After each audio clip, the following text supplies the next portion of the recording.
AP politics లో మరోసారి దువ్వాడ శ్రీనివాస్ వ్యవహారం చర్చనీయాంశంగా మారింది. పవన్ కళ్యాణ్ పై చేసిన అనుచిత కామెంట్స్ కు సంబంధించి నమోదైన కేసుల నేపథ్యంలో పోలీస్ స్టేషన్ కు వెళ్తున్నట్లు చెప్పిన ఎమ్మెల్సీ అనూహ్యంగా కనిపించకపోవడం ఇప్పుడు కలకలం రేపుతోంది. ఈ ఘటనతో ఆయన అనుచరులు, కుటుంబ సభ్యులు ఆందోళన వ్యక్తం చేస్తున్నారు.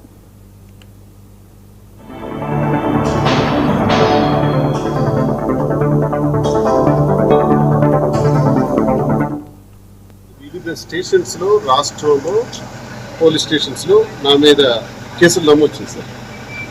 నమోదు చేసి 41 నోటీస్ అంటే ఓల్డ్ యాక్ట్స్ ప్రకారం, ఇప్పుడు బిఎన్ఎస్ ప్రకారం అయితే 35 క్లాస్ 3 ఆ నోటీస్ ప్రకారం నోటీస్ కూడా ఇచ్చారు. ఆ నోటీసు నాకు గత ఏడాది వచ్చింది గుంటూరు పోలీస్ స్టేషన్. ఆ నోటీసులో ఏమని మెన్షన్ చేశారు, టైం పెట్టారు తప్ప డేట్ పెట్టాల.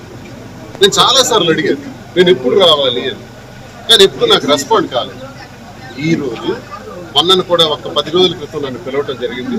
అప్పుడు 22వ తారీఖు నేను కొత్తూరు పోలీస్ స్టేషన్కి సిఐ గారు పిలుపు మేరకు చట్టాన్ని గౌరవిస్తూ ఒక న్యాయవాదిగా, ఒక అప్పర్ హౌస్ మెంబర్, ఒక ఎమ్మెల్సీగా ఎలా గౌరవించాలో, న్యాయస్థానాల్ని, చట్టాలని ఎలా మనం గౌరవించుకుని ఆనర్ చేసుకుని ముందుకెళ్లాలో నాకు తెలుసు. కాబట్టి నేను వెళ్ళాను పోలీస్ స్టేషన్.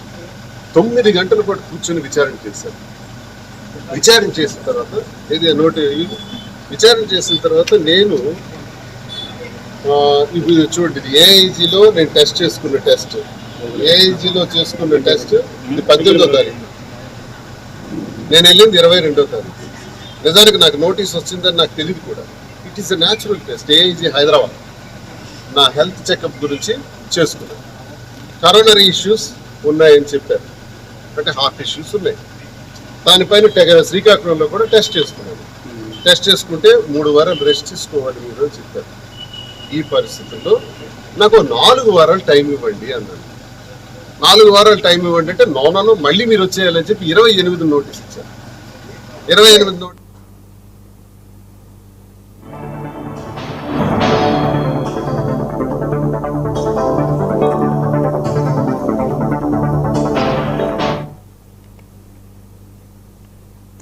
ఏపీ పాలిటిక్స్ లో మరోసారి దువ్వాడ శ్రీనివాస్ వ్యవహారం చర్చనీయాంశంగా మారింది. పవన్ కళ్యాణ్ పై చేసిన అనుచిత కామెంట్స్ కు సంబంధించి నమోదైన కేసుల నేపథ్యంలో పోలీస్ స్టేషన్ కు వెళ్తున్నట్లు చెప్పిన ఎమ్మెల్సీ అనూహ్యంగా కనిపించకుండా పోవడం ఇప్పుడు కలకలం రేపుతోంది. ఈ ఘటనతో ఆయన అనుచరులు, కుటుంబ సభ్యులు ఆందోళన వ్యక్తం చేస్తున్నారు. దీనికి సంబంధించి పూర్తి అప్డేట్స్ మా ప్రతినిధి శరత్ ఫోన్ లైన్ అందిస్తారు. శరత్. ప్రియాంక, శ్రీకాకుళం జిల్లా కొత్తూరు మండలానికి సంబంధించి అంటే గతంలో కొత్తూరు సర్కిల్ పోలీస్ స్టేషన్ గతంలో ఎవరైతే పవన్ కళ్యాణ్, ఇప్పుడు జనసేన అధినేత పవన్ కళ్యాణ్ ఉన్నారో, పవన్ కళ్యాణ్ పై అటు చంద్రబాబు నాయుడు పై అనుచిత వ్యాఖ్యలు చేశారంటూ దువ్వాడ శ్రీనిపై, అంటే ఇప్పుడు వైసీపీ ఎమ్మెల్సీగా టెక్కలికి సంబంధించి దువ్వాడ శ్రీనివాస్ ఉన్నారు, ఆయన పైన అనుచిత వ్యాఖ్యలు చేశారంటూ గతంలో పోలీస్ స్టేషన్ అయితే కేసు నమోదైంది. ఆ కేసులకు సంబంధించి గతంలో అంటే ఒక 4 రోజుల క్రితంలో కొత్తూరు పోలీస్ స్టేషన్ కి హాజరు కావాల్సిందిగా నోటీసులు జారీ చేశారు. ఆ నేపథ్యంలో గతంలో 4 రోజుల క్రితమే కొత్తూరు పోలీస్ స్టేషన్ కి దువ్వాడ శ్రీనివాస్ హాజరయ్యారు. అదే నేపథ్యంలో మరలా మీరు పోలీస్ స్టేషన్ కి రావాల్సి ఉంటుందని చెప్పేసి నిన్న నోటీసులు ఇష్యూ చేశారు. ఆ నోటీసులకు సంబంధించి నేడు కొత్తూరు పోలీస్ స్టేషన్ కి దువ్వాడ శ్రీనివాస్ అయితే రావాల్సి ఉంది. అయితే ఉదయం నుంచి కూడా ఎక్కడైతే టెక్కల్లో నివాసం ఉంటున్నారో దువ్వాడ శ్రీనివాస్ ఇంటికి సంబంధించే కాకుండా చుట్టుప్రక్కల ప్రాంతాల్లో, అంటే పరిసర ప్రాంతాల్లో కూడా పోలీసులు భారీగా మోహరించారు. అయితే ఎక్కడైతే టెక్కలు ఉందో టెక్కల నుంచి కొత్తూరు వెళ్ళేంత వరకు కూడా మార్గ మధ్యంలో పోలీసులు అయితే భారీగా మోహరించారు. సుమారుగా 3 మండలాలు ఉంటాయి. ఈ 3 మండలాలకు సంబంధించిన పోలీస్ స్టేషన్ లో పోలీసులే కాకుండా ఎస్టీఎఫ్ కి సంబంధించిన పోలీసులు కూడా ఇన్వాల్వ్ అయ్యి వాళ్ళంతా కూడా మార్గ మధ్యంలో ఎవరైతే దువ్వాడ శ్రీను ఆ మార్గంలో వస్తారో మార్గ మధ్యకు సంబంధించి పోలీసులు అయితే భారీగా మోహరించారు. దీనికి సంబంధించి దువ్వాడ శ్రీనివాస్ తన వ్యక్తిగత వాహనంలో అంటే టెక్కల నుంచి కొత్తూరు వెళ్లేందుకు బయలుదేరారు. ఉదయం అంటే బయలుదేరి కొత్తూరు పోలీస్ స్టేషన్ చేరుకునే మార్గ మధ్యంలో నుంచి తన వ్యక్తిగత వాహనం నుంచి వేరే వాహనంలో ఎక్కడికి వెళ్లిపోయారైతే ఇప్పటికైనా తెలియట్లేదు. తన గన్మెన్లు అయితే ఆ వాహనంలో ఉన్నారు. దువ్వాడ శ్రీనివాస్ అయితే కొత్తూరు పోలీస్ స్టేషన్ కి చేరుకోలేదు.